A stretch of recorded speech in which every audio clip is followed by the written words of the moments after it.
হ্যাঁ বলুন।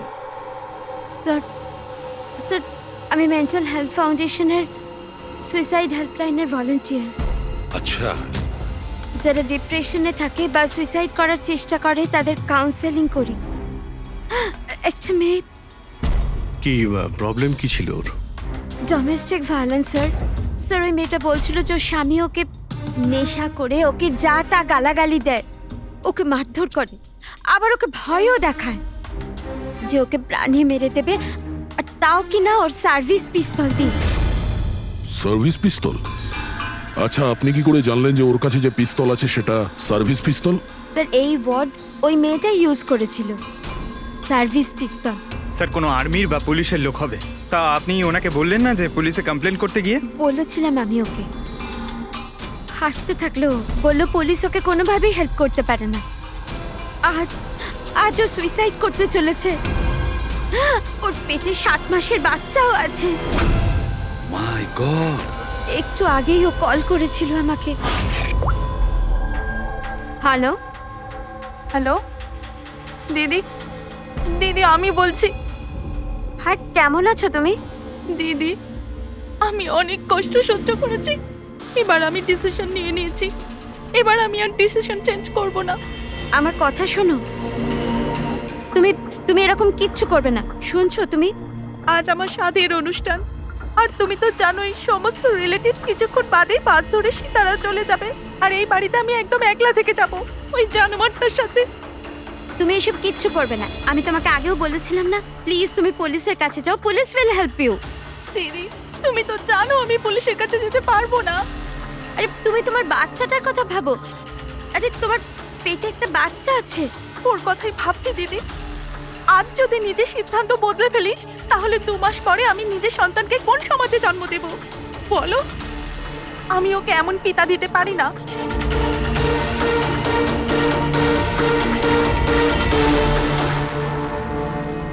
আচ্ছা, আপনি কি ওনার নাম্বারটা দিতে পারবেন?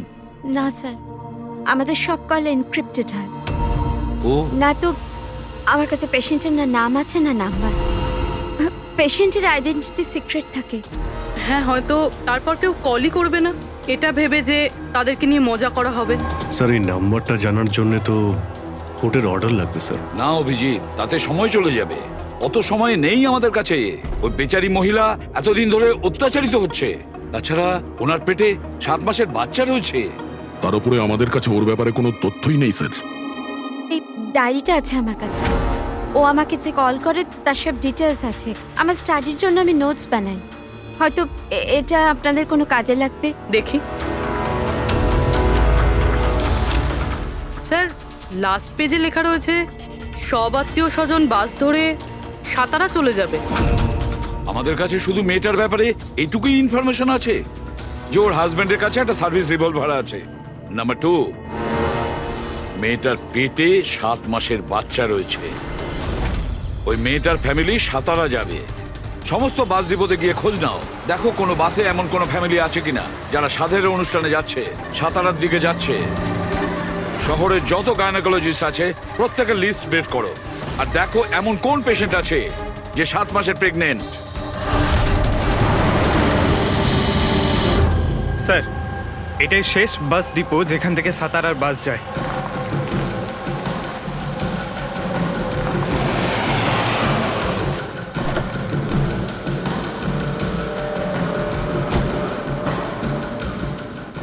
দাদা শুনুন, 1 মিনিট দাঁড়া। আজ দুপুরে এখানে এই ডিপো থেকে সাতারার বাস ছাড়ার কথা ছিল না? না, একটা বাস তো যাওয়ার কথা ছিল, কিন্তু 1 ঘন্টা আগে। আসলে ইঞ্জিনটা খারাপ হয়ে যাওয়াতে লেট হয়ে গেছে। সেই বাসটা কোথায় আছে? ওই যে ওই বাসটা। এইটা? এটা? হ্যাঁ হ্যাঁ। আচ্ছা, আপনারা সাতারা যাচ্ছেন তো? হ্যাঁ। হ্যাঁ, কেন? আপনারা কি এখানে সাধের অনুষ্ঠানে এসেছিলেন? হ্যাঁ, কিন্তু আপনারা কারা? দেখো, আমরা সিআইডি থেকে আসছি। এই 7 টাকার ছিল। আমার আত্মীয় নয়নার, কিন্তু কি হয়েছে? এই নয়না কোথায় থাকে? ওর ঘরের অ্যাড্রেসটা দাও তো। B200 Shantiniwas Versova. Thank you, thank you. হ্যাঁ দয়া। এই ডিপোতে একটা ফ্যামিলি পাওয়া গেছে। হ্যাঁ, ওরই ফ্যামিলি। আর মেয়েটার নাম হলো নয়না, ঠিকানা হলো B200 শান্তিনিবাস বার্সোবা। আচ্ছা তাই নাকি? ভাই গাইনোকোলজিস্ট আমাদের এই অ্যাড্রেসে দিয়েছেন। তুমি ওখানে পৌঁছো, আমরা ওখানেই যাচ্ছি। ঠিক আছে, আমরা পৌঁছাচ্ছি। ওকে, বাস্তবা।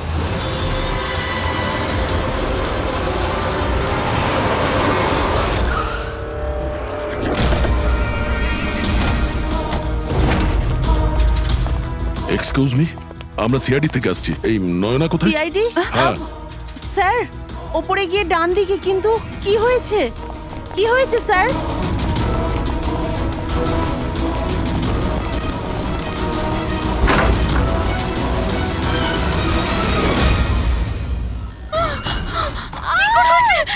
প্লিজ সামলান নিজেদের আপনারা। কি করছেন কি? শান্ত হন আপনারা। এটা কি হয়ে গেল? ও সুইসাইড করেই নিল।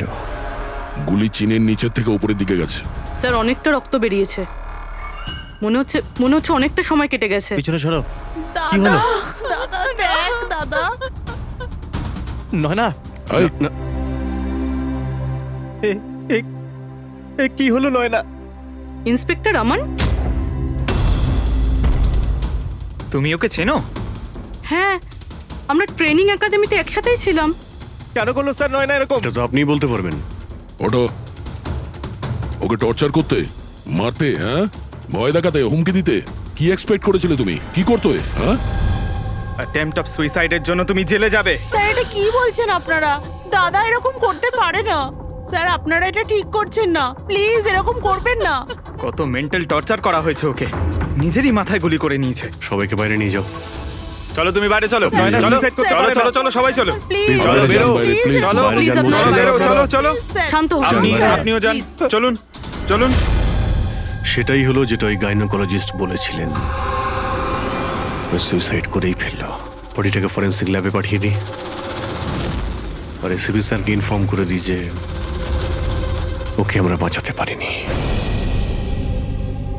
এক মিনিট, ওই ফোন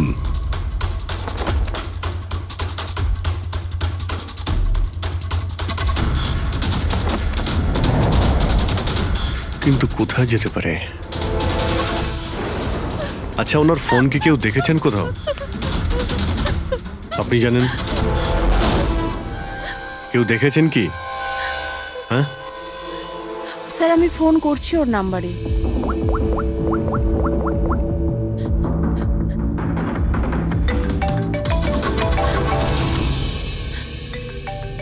যশ বাবা, এদিকে এসো।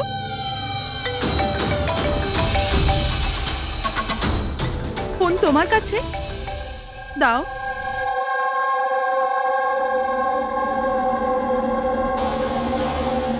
আমি এটা গেম খেলার জন্য নিয়েছিলাম কাকির ঘর থেকে।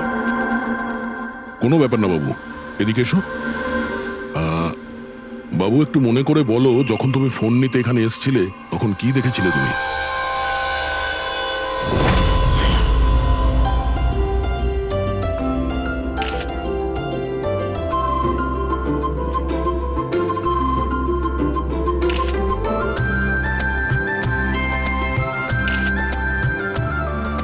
নয়না কত খুশি লাগছে, তাই না?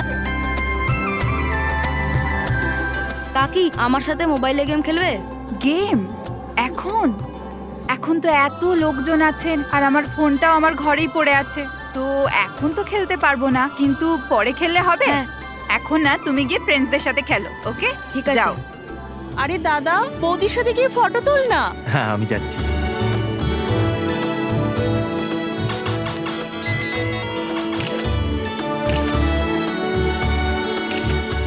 যশ বাবা, তুমি আবার মোবাইল নিয়ে বসে গেছো? মা প্লিজ ডিস্টার্ব করো না, মা প্লিজ। আরে কাকির অনুষ্ঠান চলছে, তুমি এখানে গেম খেলছো? হ্যাঁ, আর কিছুক্ষণ। আরে please, বাবা, please। কাকির খারাপ লাগবে। চলো সোনা, চলো। আরে মা, কোনো মা নয়, অনেক গেম খেলেছো, আর ফোন নয়। কাকি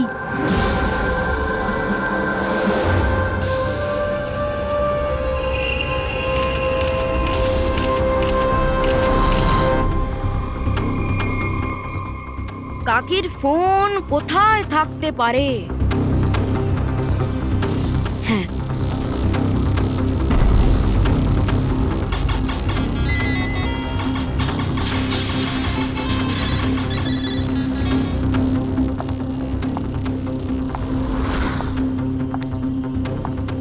কাকি চলে এসছে। কিন্তু এরপর তুমি ফোনটা ফেরত কোথা থেকে পেলে? এখানে বাইরে পড়েছিল। থ্যাংক ইউ বাবু, তুমি আমাদের অনেক সাহায্য করলে। হুম,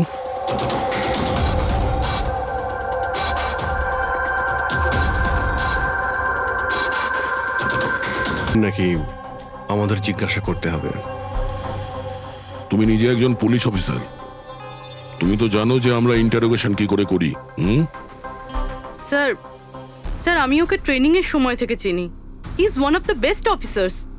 স্যার স্যার আমার মনে হয় না ও এরকম করতে পারে। মানুষ পাল্টে যায় পুরবি, সব এভিডেন্স ওর বিরুদ্ধে, আর সেটা তুমি খুব ভালো করে জানো।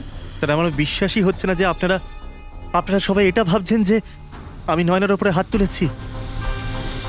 খুব ভালোবাসতাম স্যার আমি ওকে, ওর সন্তানের বাবা হতে চলেছিলাম স্যার আমি। আর আমি ওকে কি করে? হ্যাঁ, তুমি ওকে টর্চার করেছো, আর সেজন্য বেচারি ডিপ্রেশনে চলে গেছিল। ভুল বুঝছেন স্যার আপনি,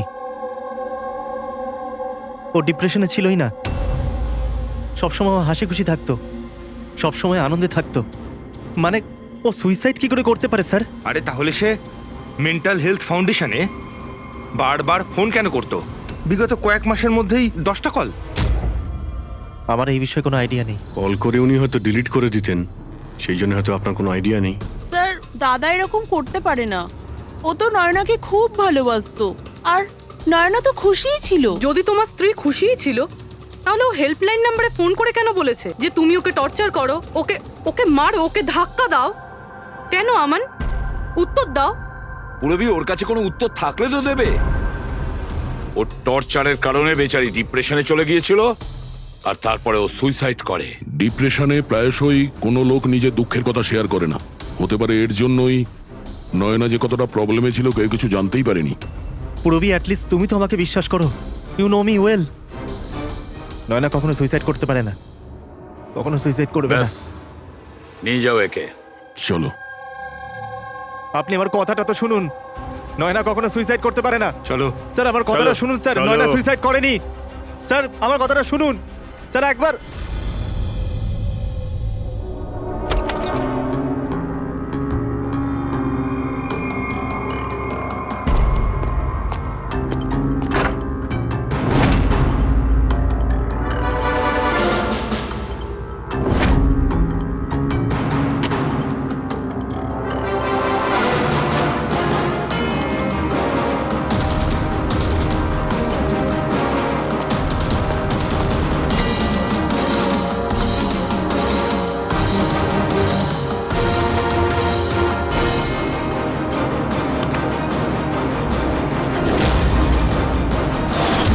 স্যার নয়না যখন সুইসাইডই করতে চাইছিল তাহলে ওর আসন্ন সন্তানের জন্য অনলাইন ওয়েবসাইট থেকে বেবি প্রোডাক্টসের শপিং কেন করেছিল? যাতে কারোর সন্দেহ না হয়। হতে পারে, কিন্তু স্যার আমার মনে হয় এটা একটু আশ্চর্য ব্যাপার স্যার।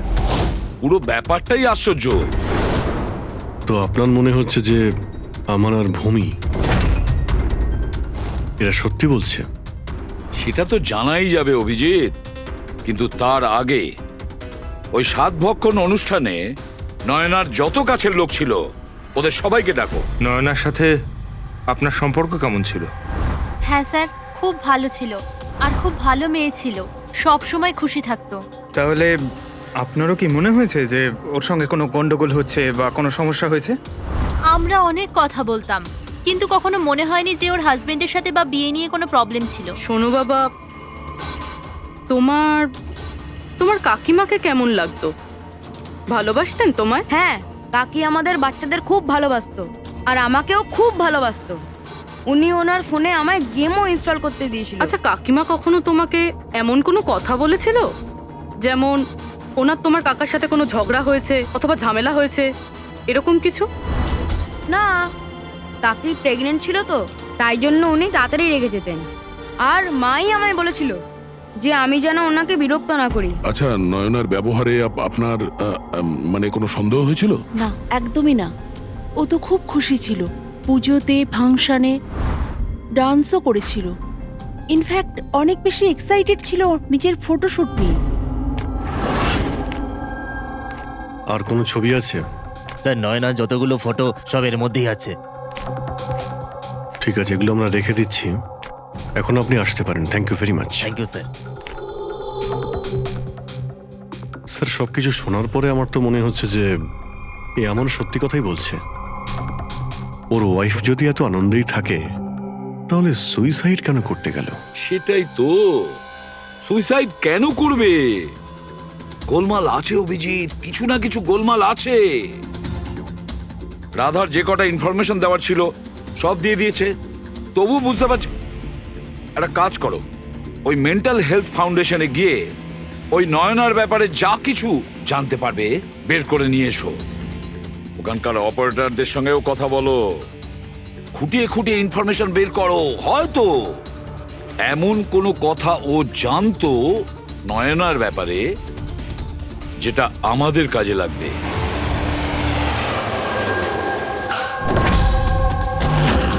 আমরা সিআইডি থেকে আসছি, আপনাকে কিছু জিজ্ঞাসাবাদ করব। এই নাম্বারটা থেকে আপনার ফাউন্ডেশনে একজন লেডি ফোন করতেন, উনি সুইসাইড করেছেন। এর পুরো ইনফরমেশন চাই আমাদের। কবে কল করেছিল, কতবার করেছিল, কখন করেছিল, পুরো ডিটেল। আমি এক্ষুনি চেক করছি।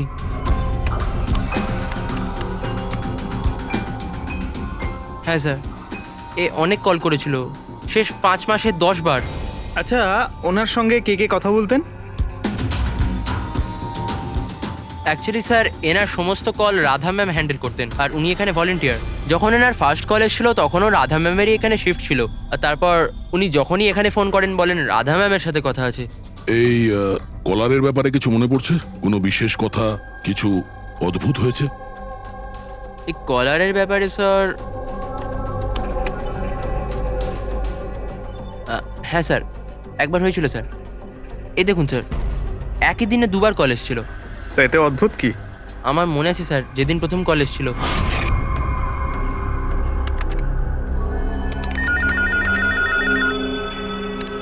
Hello, how may I help you? Hello, আমি রাধা ম্যাডামের সাথে কথা বলতে চাই। হ্যাঁ, শিওর। হ্যালো রাধা ম্যাম, আপনার জন্য কল। কিছুক্ষণ বাদে ওই নাম্বারটা থেকে আবার কল এসেছিল। Hello, how may I help you? Hello, আমি নয়না বলছি। আর কিছুক্ষণ আগে আমার নাম্বার থেকে আপনার কাছে কল এসেছিল, আর 7 মিনিট কথাও হয়েছে। আপনি প্লিজ আমাকে বলবেন আপনি কোথা থেকে বলছেন? ম্যাম, এটা মেন্টাল হেলথ ফাউন্ডেশনের হেল্পলাইন নাম্বার। আমরা সেই সমস্ত মানুষের হেল্প করি যারা ডিপ্রেশনে পড়ে সুইসাইড করার চেষ্টা করে। What? Suicide helpline? Yes ma'am. অন্য কলাররা স্যার নিজের নাম কখনোই বলে না, কিন্তু ইনি প্রথমে নিজে থেকেই বলে দিলেন। স্যার, নয়না নিজের নাম কখনো রাধাকে বলেনি, তাহলে ও হঠাৎ করে বলতে যাবে কেন? আমরা এই নম্বরের কল হিস্ট্রিটা চাই। 1 মাস আগে নয়নার ফোন থেকে কেউ একজন হেল্পলাইনে ফোন করেছিল, আর এই হলো তার রেকর্ড।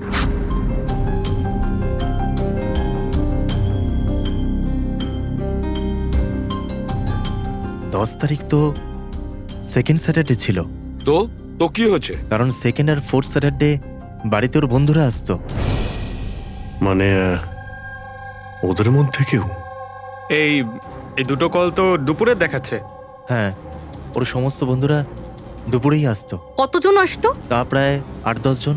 আচ্ছা, তুমি কি নয়নার সব বন্ধুদের চেনো? সবাইকে তো নয়, কিন্তু অনেককেই চিনতাম। আমার বোন ভূমিও আসতো। ভূমি, একটা কথা বল। গত মাসে যখন তুমি ওর বাড়িতে গিয়েছিলে দেখা করতে, তখন এমন কিছু হয়েছিল? মানে আমি বলতে চাইছি, অদ্ভুত কোনো ঘটনা বা সেরকম কিছু নিজেদের মধ্যে, বা কোনো খেলার সময় কিছু মনে আছে? না স্যার, এরকম তো কিছুই হয়নি। আমরা প্রতিবারের মতো যেমন খেলতাম সেরকমই খেলছিলাম। আর নয়না, ওকে দেখে কিছু কিছু ডাউট হয়েছিল? স্যার, নয়না তো খুশিই ছিল, ইনফ্যাক্ট মজা করছিল। হ্যাঁ, কিন্তু কিছুক্ষণ পর জানি না একদম সিরিয়াস হয়ে গেছিল, চিন্তিত লাগছিল। জানি না ওর কি হয়েছিল। 5151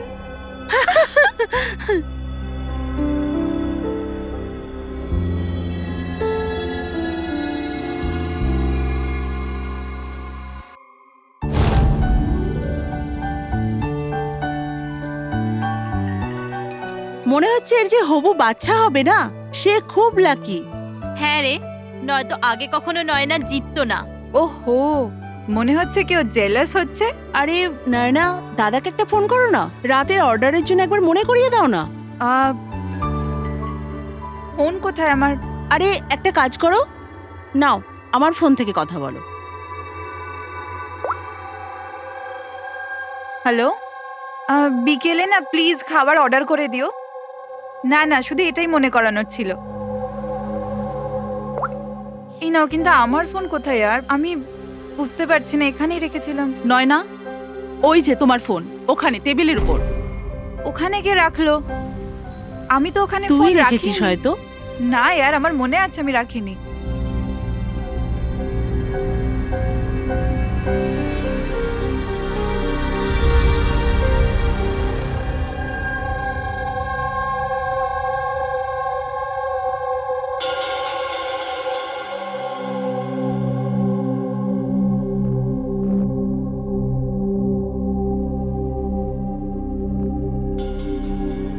কে কল করেছিল?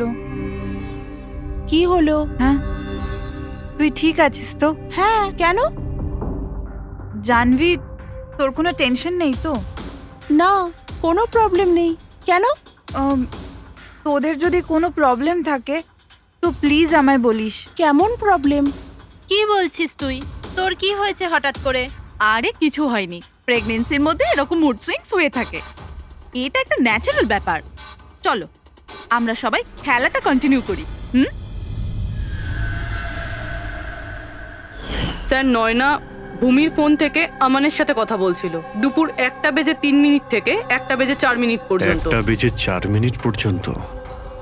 আরে সুইসাইড হেল্পলাইনে যে প্রথম ফোন করা হয়েছিল 7 মিনিটের জন্যে, সেটা 12:57 থেকে 1:04 অবধি চলেছিল।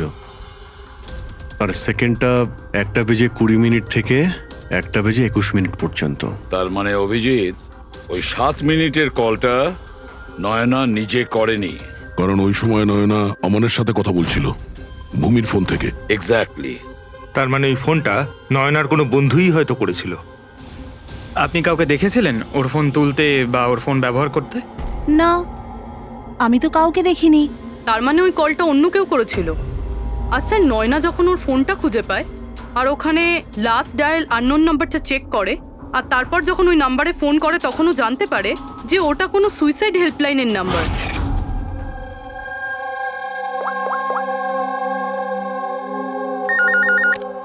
Hello, how may I help you? Hello, আমি নয়না বলছি। কিছুক্ষণ আগে আমার নাম্বার থেকে আপনার কাছে কল এসেছিল আর 7 মিনিট কথাও হয়েছে। আপনি প্লিজ আমাকে বলবেন আপনি কোথা থেকে বলছেন? ম্যাম, এটা মেন্টাল হেলথ ফাউন্ডেশনের হেল্পলাইন নাম্বার। আমরা সেই সমস্ত মানুষের হেল্প করি যারা ডিপ্রেশনে পড়ে সুইসাইড করার চেষ্টা করে। হোয়াট? Suicide helpline? এটা জানতে পেরে ও চিন্তায় পড়ে যায় আর ভাবতে আরম্ভ করে সুইসাইড কে করতে চায়।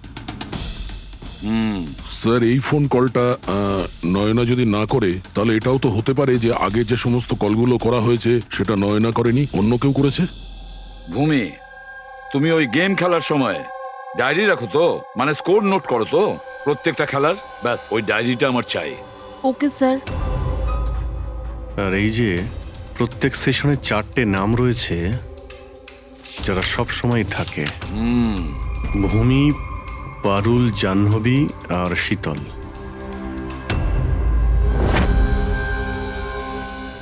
রাধা, একবার চেষ্টা করে দেখো, এই 3 জনের কথা শোনো। দেখো, এই 3 জনের মধ্যে কেউ কি তোমার সঙ্গে কথা বলেছিল? আমি এসব কেন করব? আমি আমার লাইফে খুব খুশি। আমি সুইসাইড কেন করব?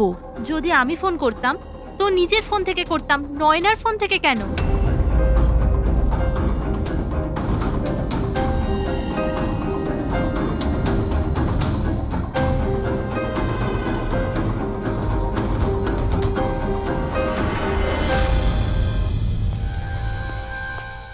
স্যার, স্যার এই 3 জনের মধ্যে কারুর আওয়াজ নয়। স্যার, হ্যাঁ, এই 3 জন তো না বলছে, শুধু শীতল বাকি আছে। ওর ব্যাপারে কিছু জানতেই পারছি না। কিছু জানতে পারোনি মানে কি বলতে চাইছো? স্যার, এই 3 জনের মধ্যে কেউ শীতলকে চেনেই না। জাহ্নবী বলল শীতলের সাথে নয়নার গাইনোকোলজিস্টের চেম্বারে দেখা হয়েছিল আর ওখানে ওদের বন্ধুত্ব হয়ে যায়। শীতলকে এদের মধ্যে কেউই পার্সোনালি চেনে না। কোনো ব্যাপার না, ওই তিনজনের হেল্প নিচ্ছি আমরা। এবার শীতলের স্কেচ করাবো আমরা, তারপরে দেখবো।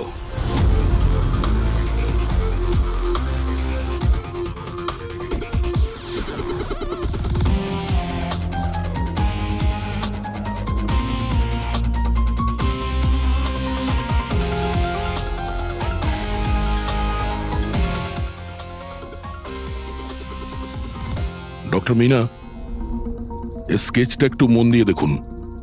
আচ্ছা, এই মেয়েটা আপনার এখানে চিকিৎসা করাতে আসতো? I don't think so. আমার তো মনে পড়ছে না যে এরকম কোনো লেডি আমার কাছে কোনোদিন এসেছিল। কে ইনি? এর নাম শীতল। আমরা এটা বুঝতে পারি যে আপনার এখানে এত পেশেন্ট আসে যে এই সমস্ত পেশেন্টের নাম মনে রাখা তো মুশকিলের ব্যাপার। রাইট, বাট আমি আমার সব পেশেন্টদের পার্সোনালি চিনি। অ্যান্ড আই এম শিওর শীতল নামের কোনো পেশেন্ট আমার কোনোদিন ছিলই না। আচ্ছা, এই যে আপনার ক্লিনিকে সিসিটিভি ক্যামেরা লাগানো রয়েছে, এর ফুটেজ আমরা পেতে পারি? I don't think so, because ওটার স্টোরেজ ফুল হয়ে গেছিল, তাই আমাদের ডিলিট করতে হয়েছিল। ওকে, এনিওয়ে, থ্যাংক ইউ।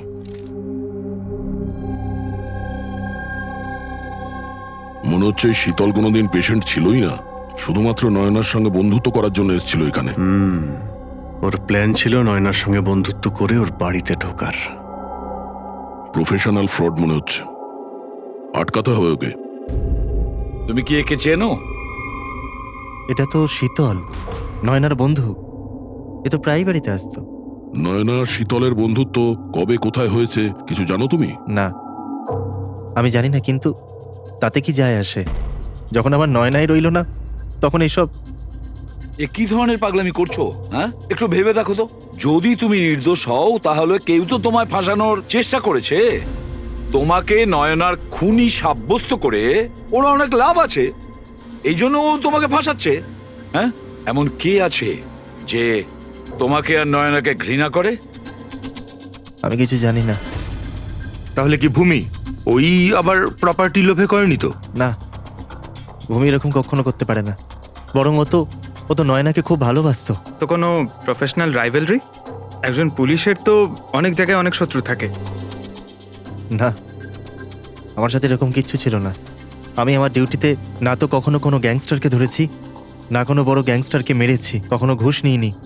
পুরো কেরিয়ারে ব্যাস একবারই গুলি চালিয়েছিলাম। কার ওপরে? কাকে গুলি করেছিলে তুমি? ছোটখাটো ফ্রড ছিল স্যার, বিশেষ। ওকে অ্যারেস্ট করতে গেছিলাম, তখনই গুলি চলে গেছিল।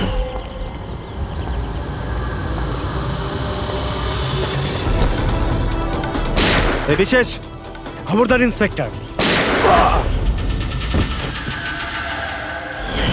হয়তো এই লোকটারই কোনো ভাই বা আত্মীয় প্রতিশোধ নেওয়ার জন্য এসব করেছে। না, যখন আমরা ওকে অ্যারেস্ট করতে গেছিলাম তো ওর কোথাও কোনো পরিবার ছিল না, হয়তো অনাথ ছিল। ঠিক আছে, যদি ওই লোকটার কোনো আত্মীয় স্বজন থাকে তাকে আমরা ছাড়বো না। স্যার, আমান ঠিক বলছিল। ওই লোকটার নিজের বলতে কেউ নেই, ফ্যামিলি, স্ত্রী, বাচ্চা কেউ না। তাহলে প্রতিশোধ কে নিচ্ছে? বাড়ির লোক নয়, কোনো বন্ধু হতে পারে। বন্ধুরা হয়তো প্রতিশোধ নিয়েছে। বন্ধুত্বের জন্য কে আজকাল নিজের প্রাণের ঝুঁকি নেয় স্যার? এসব তো শুধু গল্পের বইতেই দেখা যায়। নন্টে ফন্টে, হাবলু ঘাবলু, এখন এসব কোথায় স্যার? এটা কি স্যার? একটা স্টোরের চুরির ঘটনায় বিশেষের সাথে আরও একটা নাম আছে, রেখা। রেখা? দুজনে মিলে অনেক চুরি করেছে। এদের ফটো দেয়নি কেন? স্যার, এটা তো ছদ্মবেশে চুরি করতো, হয়তো এই জন্যে। আর যখন বিশেষ মারা যায় তখন হয়তো এই জুটিটা ভেঙে যায় আর এই রেখা একা হয়ে যায়। রেখা? আমি জানি এই রেখা কে।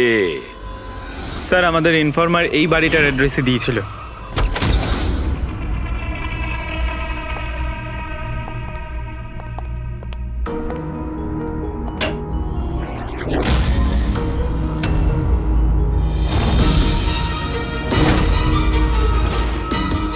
দেখো একটু।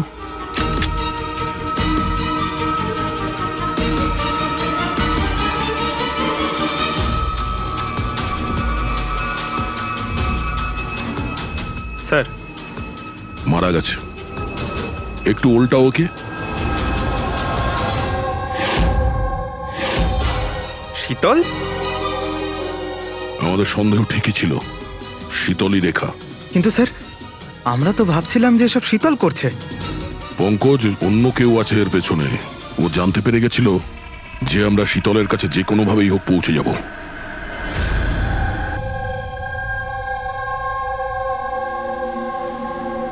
সারিকা, এর ঘাড়ের পেছনের দিকে এইখানে ক্ষত আছে।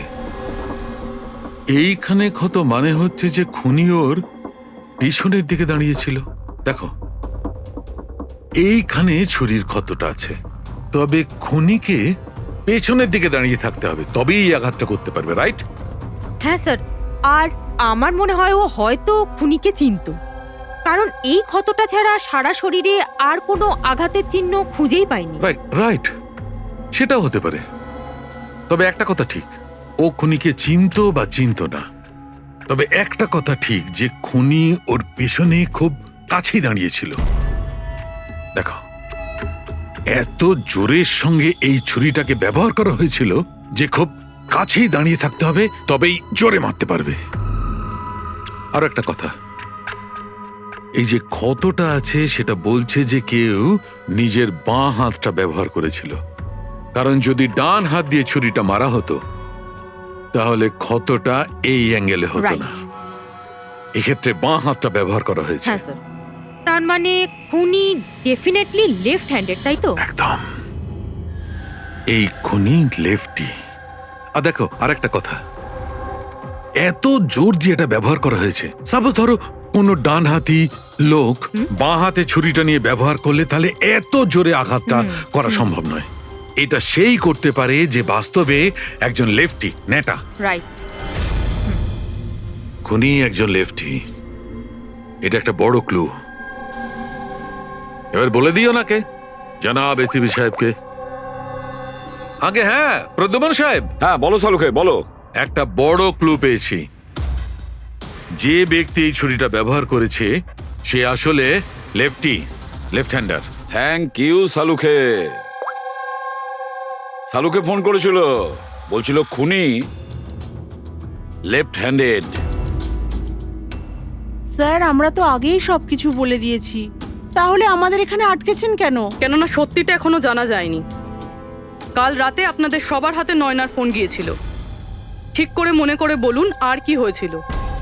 হয়তো আপনাদের মধ্যে কেউ ওকে দেখেছে বা শুনেছে অন্য কারোর সাথে কথা বলতে। ইয়শ বাবু, আই হোপ তোমার স্মৃতিশক্তি তো ভালো। কিছু মনে আছে তোমার? তুমি আমাদের সাহায্য করবে না?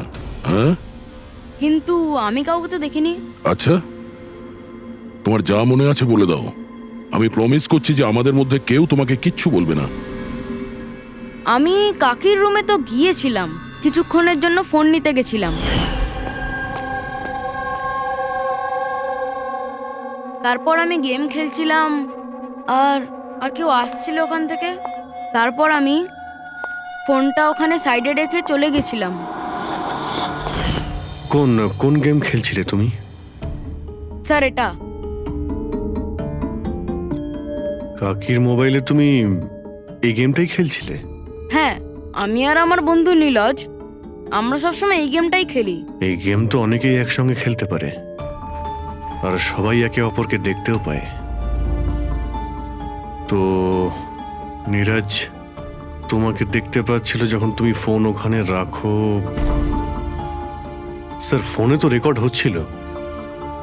ওখানে কি হয়েছিল সেটা নীরজের ফোন থেকে জানা যেতেই পারে। ঠিক আছে, আমরা নীরজকে ডেকে নিচ্ছি। ঘাবড়াবে না, এখানে আমরা সবাই তোমার বন্ধু।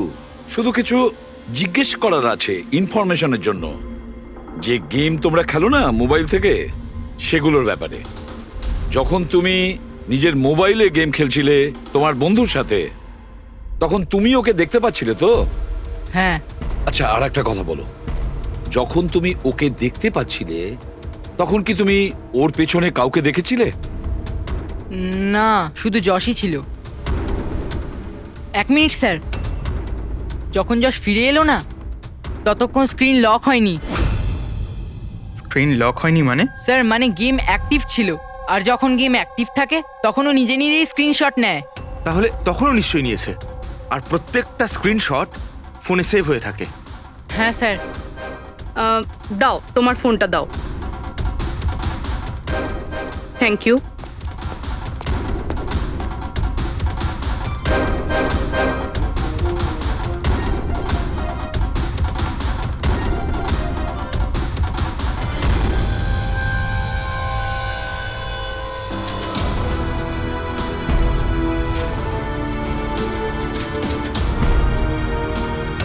এটা কে? এটা এটা নয়না তো নয়। না, এটা নয়না নয়।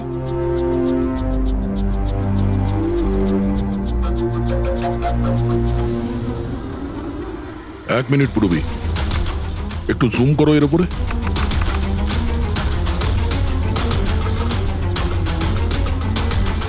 মেহেন্দি আর লেফট হ্যান্ডে এর হাতে মেহেন্দি এইভাবে কেন রয়েছে? সেটা এই কারণে অভিজিৎ, কারণ এই হাতটা যে মহিলা, সে মহিলা ওখানে বাকি সবাইকে মেহেন্দি পড়াতে এসেছিল, আর ও লেফট হ্যান্ডেড।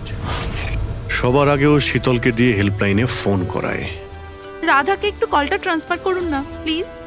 হ্যাঁ শিওর।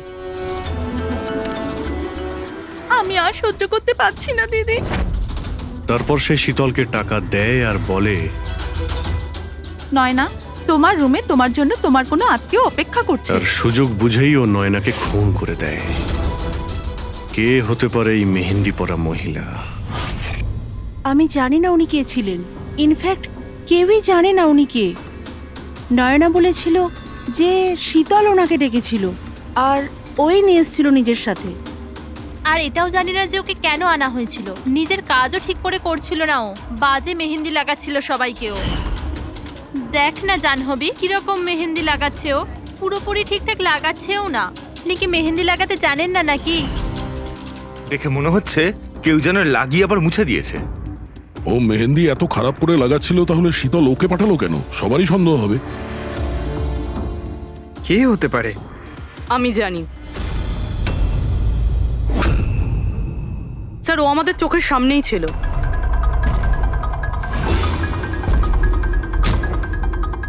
আর আমরা ওকে সন্দেহই করিনি।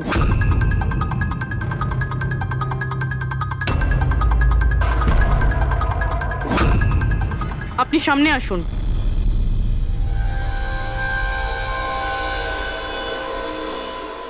আপনার বা হাতটা দেখান।